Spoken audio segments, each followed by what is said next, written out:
navigate to the project and select the Change Order section.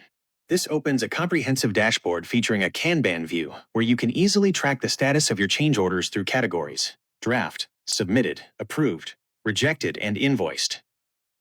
Creating a new change order. To initiate a new request, click Create at the bottom of the screen.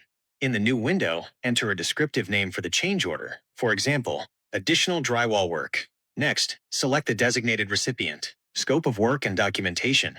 Under the scope of work, you can reference specific project drawings, such as reflected ceiling plans. You will then select the reason for the change from the drop-down menu, which includes options like Owner/GC request, unforeseen site conditions, or, in this case, design revisions. You may add specific details in the Notes section and attach relevant files, such as updated plans or site photos, for additional context. The worksheet and cost breakdown. Next, navigate to the worksheet to input your costs. You can specify materials, such as 15 pieces of drywall at $80 per sheet,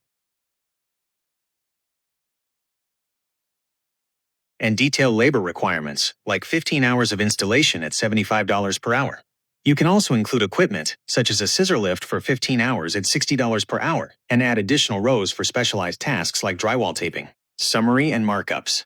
The Summary tab automatically aggregates your totals for labor, materials, and equipment.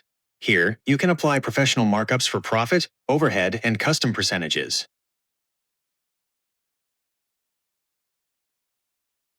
For example, 10%, 10%, and 3%. The system then calculates the subtotal, applies the default tax, GST, and provides the final grand total, finalizing in distribution. Once saved, the change order remains in draft status.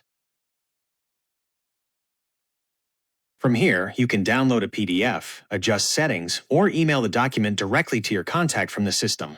You have the flexibility to send a detailed breakdown by category, include all attachments, or provide a simple lump sum view.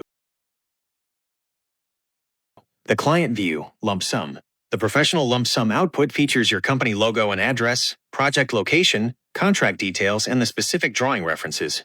It provides the client with a clear overview of the design revisions, description, subtotal, and the final grand total for approval.